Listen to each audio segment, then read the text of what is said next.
বাইরে যে কি পরিমাণে রোদ, প্রচুর রোদ। একজনে কমেন্ট করছে এতে জব ছাড়া থাকা যায় না, আমি কেন জব করি না। আমাদের এই অ্যাপার্টমেন্টে যারা ক্লিন করে তাদের বালতিগুলো দেখতে এরকম, সাথে বড় বড় ওই যে মোছার জন্য। দেখেন কত পরিষ্কার, মনে হয় এগুলো দিয়ে কাজই করে না।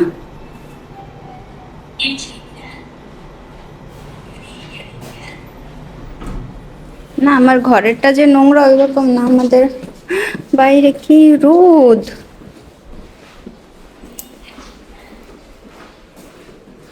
না, আমাদের ঘরে ওই রকম না, অন্য ডিজাইনের।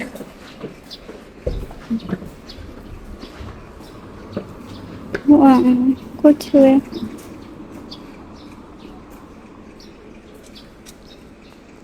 এইখানেও লাগাইছিল এবার মরিচ গাছ, হবে মনে হয়, কেবল লাগাইছে তো পানি দেয় নাই কেউ মনে হয়।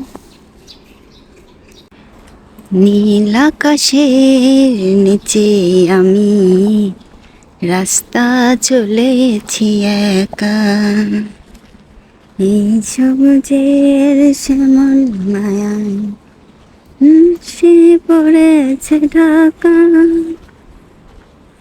আমাদের ওই 10 তলার উপর থেকে আকাশ অন্যরকম দেখায়, নিচে আসলে আকাশটা নীল দেখায়। এইবার আমি গ্রামে গিয়ে ওইটা বুঝতে পারছি। তারপরে অনেকেই কমেন্ট করছেন যে হ্যাঁ সত্যি তাই, উপর থেকে ওইরকম দেখায় আর নিচ থেকে ওইরকম। ও, এই কুকুরটা প্রতিদিন এইখানে আসে। আর রোদ, এই রোদে কিভাবে যাব, কিভাবে যাব? এই যে ছাতা, ছাতা, প্রচুর রোদ। রোদে রোদে রোদে রোদে আমি, আমার হাত পা পুড়ে গেছে গ্রামের রোদে।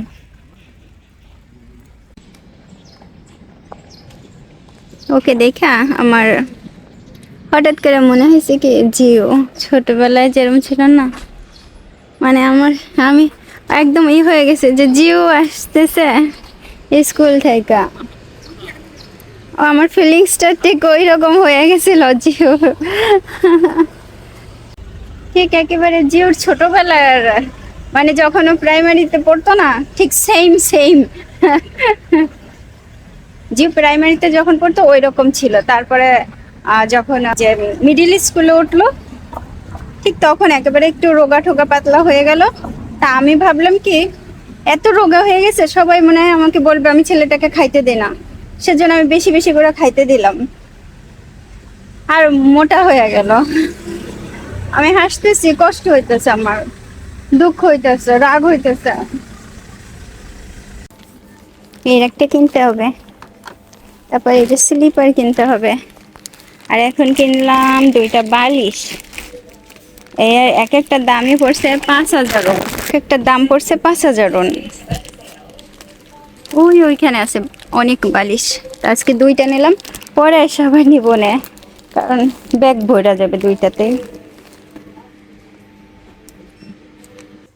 ডায়াসোতে আসছে, এই ডিজাইনের কিনতে হবে। বাইরে যে কি পরিমাণে রোদ, মানে তার বলবো কিভাবে, মানে কি পরিমাণে রোদ বাইরে। আমি আজকে যে খাবার নিয়ে বসছি, মানে এত রোদের ভেতরে কি যে রান্না করব কে জানে। আর আমাকে দেখেন রোদে পুড়ে গেছি, গ্রামে পুরা পুড়ে গেছি, মানে আমি এমনি কালো, আরো কালো হয়ে যাইতেছি। হ্যাঁ, প্রচুর রোদ। এখন বাইরে থেকে আসলাম, ডায়াসো থেকে আসলাম, যে বালিশ কিনতে গেছিলাম, বালিশ। ওই 2টা বালিশ কিনে নিয়ে আসছি। ওই 2টা মানে 2টা খুলা একটা করব বড় করে, তারপরে যাই আবার কিনে নিয়ে আসবো। না, আমি কখনো ডায়াসো থেকে বালিশ কিনি নেই, এই প্রথম।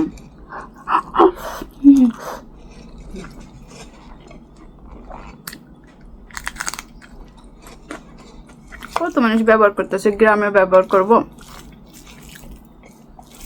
সমস্যা নেই।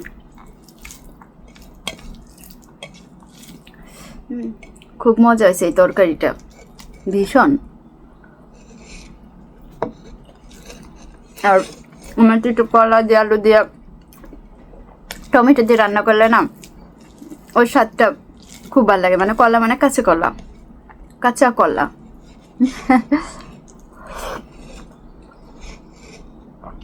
একজনে কমেন্ট করছে আমি কেন জব করি না। এর আগেও একজন করছিল, কোরিয়াতে জব ছাড়া থাকা যায় না, আমি কেন জব করি না। ভাত লাগছে। আমার জব লাগলে তার জন্য বলি হাতের ইনচনে মেলা কয়টা কোম্পানিতে নাকি হ্যাঁ যোগাযোগ আছে, পরিচয় আছে, হয়তো আমার জব দেবে ইনচনে। প্রথমত কোন জায়গা থেকে আরম্ভ করবো কেটা জানে, ওনারা ধোয়ার জন্য সার্ফ এক্সেল আছে না, সার্ফ এক্সেল। আর আমাদের কোরিয়াতে আছে এওহান লাক্স, লাক্স কয় এওহান লাক্স, আমাদের দেশের লাক্স সাবান না। আর কোরিয়াতে এই লাক্স হচ্ছে ধরেন একেবারে কোনো দাগ উঠানোর জন্য বা টয়লেট পরিষ্কার করার জন্য, একদম যেটা হচ্ছে হারপিক।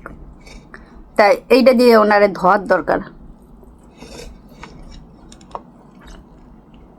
কেটা কাজ করবে, কেটা বসে থাকবে,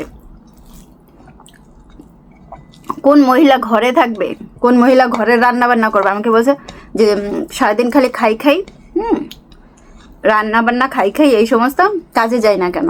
তাহলে বুঝেন, আমি মাঝে মধ্যে অনেক অনেক অনেক ধন্যবাদ দিই উপরের সৃষ্টিকর্তাকে, যে এই ধরনের কোনো ব্যাটার সাথে আমার বিয়ে হয় নাই, বা এই ধরনের কোনো মনোভাবের লোকের সাথে আমার বিয়ে হয় নাই। সত্যি ভাই রে ভাই, বুঝেন এই ব্যাটার ঘরের সবাই কি যন্ত্রণা আছে। যারা জব করতে চায় না তারাও জব করতে হবে। টাকা চিনে ফেলছে, কোরিয়াতে জব করলে লাখ লাখ টাকা, কেন ঘরে বসে আছি, টাকার মেশিন বুঝে ফেলছে।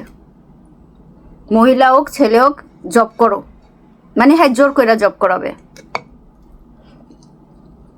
বাবারে একটু ঝোল নিই। তারপরে হচ্ছে আমার জব লাগলে ওনারে আমি বলবো আমি মনে হয় কোরিয়ান ভাষা পারি না, আমার স্বামী মনে হয় কোরিয়ান ভাষা পারে না, হ্যাঁ থেকে বলবো জব কাজ লাগবে, কাজ দিয়া যা। এটা কোনো কথা? হ্যাঁ হ্যাঁ, এটা কোনো কথা? হ্যাঁ, আমার জব লাগলে আমি নিয়ে নেবো না, আমি নিজে খুঁজে নিতে পারি। হাতের মতো ইসেরে আমার লাগবে না, এইটা বুঝা নাই। তারপরে কথা হচ্ছে যিনি কমেন্টটা করছেন আমার মনে হয় হাতে খুব টেহার সমস্যা থাকে, খুব টেহার সমস্যা। আর তা নাহলে টেহাটা এমনভাবেই করছে টাকা ছাড়া কোনো, তোর মারে, তোর বোন রে, তোর বউ রে কোরিয়ায় জবে পাঠাই দেয়। যদি তোর সেই ক্ষমতা থাকে, তোর মা বোন বউ লয়ে কোরিয়ায় জবে দেয়, হ্যাঁ সেই ক্ষমতাটা নাই, অত সোজায় না। তোর আগে জানা উচিত তুই তোর বউরে লয়ে আসতে পারবি কিনা, তোর বোন তোর মায়েরে কিভাবে লয়ে আসতে পারবি। আর আমার হচ্ছে আমি হচ্ছে কোরিয়ান নাগরিক, আমি যদি ইচ্ছা করি কাজ করব, আমি যদি এখন ইচ্ছা করি যে কাজ ছাইড়া দেবো, আমি দিয়ে চলে আসতে পারি।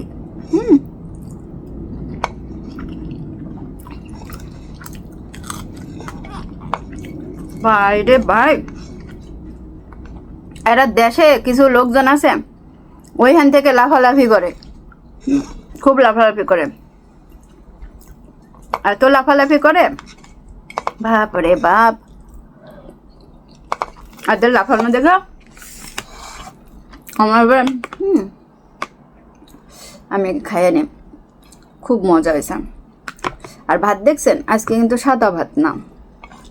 আমার হাজবেন্ডে আমি বললাম, দেখছো কি কমেন্ট করছে, আমার হাজবেন্ড একদম স্তব্ধ না, কিরকম বলে না, একদম ওটা কি বলে, কি হয়েছে তো এই ধরনের কমেন্ট করে, দেখো অবস্থা।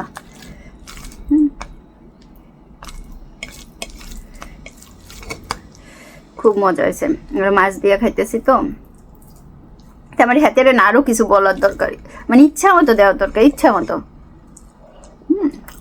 মানে এই ধরনের লোকজনের না কখনো কমাই দেবেন না, ইচ্ছা মতো দেবেন কচু। মানে যত ধরনের কচু আছে আমাদের দেশে, এই সব কচু দেওয়ার দরকার।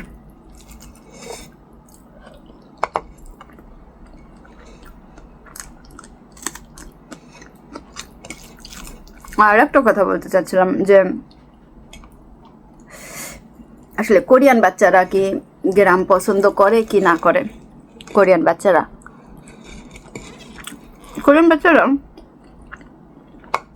গ্রাম পছন্দ করে। ধরেন যদি ছোটবেলা থেকে দাদা নানার বাড়িতে যায়, যাতায়াত করে, ওইটা একটা আলাদা অভ্যাস হয়ে যায়। আর ছোটবেলায় কোরিয়ান বাচ্চারা ধরেন ওই যে ছোটো থাকতেই বাবা মার খুব নেওটা হয়, নেওটা যেটা বলে যে কোলে কোলে কোলে কোলে থাকে, পিছন পিছন ঘুরে, যেখানে যাবেন সেখানে যাইতে চাবে, ঘরে থাকতে চাবে না। একটু বড় হইলে এই বাচ্চাদের ভিতরে কারো কারো ভিতরে পরিবর্তন আসে, কারো কারো ভিতরে পরিবর্তন আসে না। কেউ চায় সারাদিন ঘরে বসে থাকতে বা নিজের কাজ করতে, গ্রামে যাবে না বা কোথাও যাবে না, বেড়াইতে যাবে না, বাবা মার সাথেও যাবে না। আবার কেউ কেউ খুব পছন্দ করে এরকম। তো অনেকে হয়তো বুঝতে পারবেন যে জিও কি রাগ হয়েছে বা বিরক্ত, বা জিও কি কিরকম কে, যে বললাম না, তাহলে পরও তো জিও যে গেছে আমি খুবই কৃতজ্ঞ। কারণ কোরিয়ান অনেক বাচ্চারা আছে, অনেক ছেলেমেয়েরা আছে যারা গ্রাম পছন্দ করে না। 30-40 বছর 50 বছর যে কোনো বয়সে আপনি খুঁজে পাবেন এটা, গ্রামের নামই শুনতে পারে না।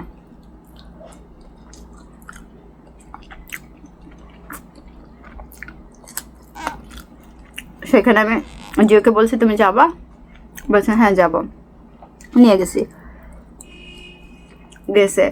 তারপরে কিন্তু ঘর দেখে ওর অপছন্দ হয়েছে খুব, ঘর তো অপরিষ্কার, দেখতেও ভালো না, জালনার ফুটা ফুটা কয় কি তোমার কিন্তু ঘরে জালনার ফুটা, হ্যাঁ ফুটা আমি স্টিকার দিয়ে রাখছি।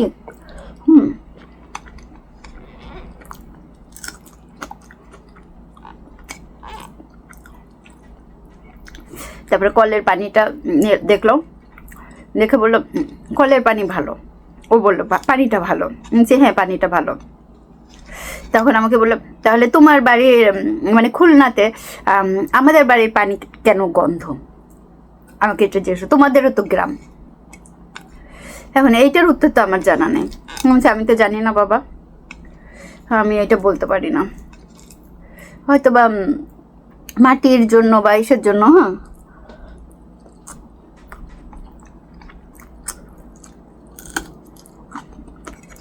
আমাদের কলের একটা গন্ধ আছে পানির, কেমন যেন একটা গন্ধ। তারপর দিও যখন সন্ধ্যায় আগুন জ্বলই করলো,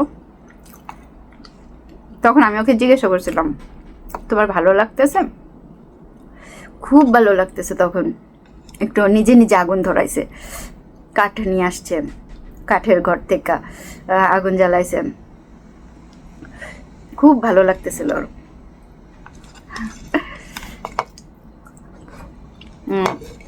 কথা বলতে বলতে খাওয়া হয়ে গেছে প্রায়। তো শেষে আরেকটা কথা বলি, যে জব করবে না না করবে সেটা তার ব্যাপার। আপুরা ভাইয়ারা, আর তো কষ্ট নেন না মনে, আপনার ইচ্ছে হলে আপনি ভিসা নিয়ে এসে করে তো জব করেন, নো প্রবলেম। আমার এই বুড়ি বয়সে আমাকে নিয়ে আর ঠানাঠানি ঘোরেন না। আবার অনেকে কমেন্ট করে ভাত খেতে খেতে হাত উপরে ভাত খেতে খেতে হাতের উপরে ভাত লাগে। কোরিয়ান চালের ভাত তো লাগে যায়, মনে নিয়েন না কিছু, যতই ছাড়াই না কেন লাগে থাকে, ওদের ভিতরে লাগে রয়েছে।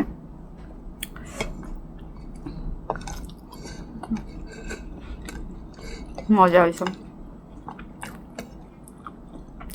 ভীষণ মজা। গ্রামে যে কি পরিমাণে খরচ হইতেছে